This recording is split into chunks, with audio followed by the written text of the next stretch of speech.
The Advisory Committee on Immunization Practices met over the last few days to discuss some changes in vaccine recommendations. The discussion and decisions have left people with questions surrounding the MMR and COVID vaccines.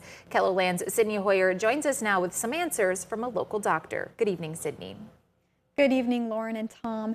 Age recommendations, prescriptions, and informed consent were all hot topics at the ACIP meetings this week. Thursday, the panel voted to change the CDC's recommendation on MMR and varicella, more commonly known as chickenpox, vaccines for infants.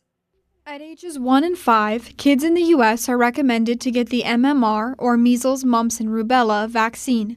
A few years ago, an option to combine the MMR with the varicella vaccine emerged. There's a little bit of a trade-off between giving 2 shots with an MMR and a varicella vaccine separately versus a little bit increased risk of febrile seizures by giving them as 1 shot. Basil says this change in recommendation won't affect many.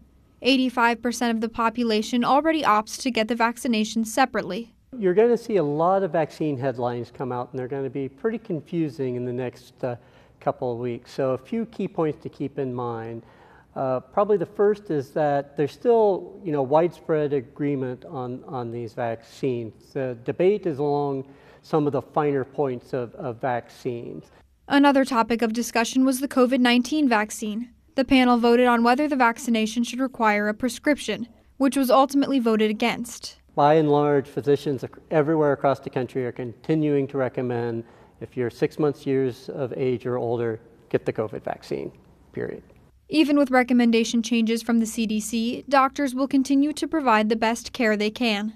Things are really staying pretty much the same. We just may have to handle it on the backside a little bit differently than we have in the past. And as always, if patients have questions, Basil's best advice is to talk with your doctor. For a detailed breakdown of the ACIP meetings, we provided a link under this story on KELOLAND.com.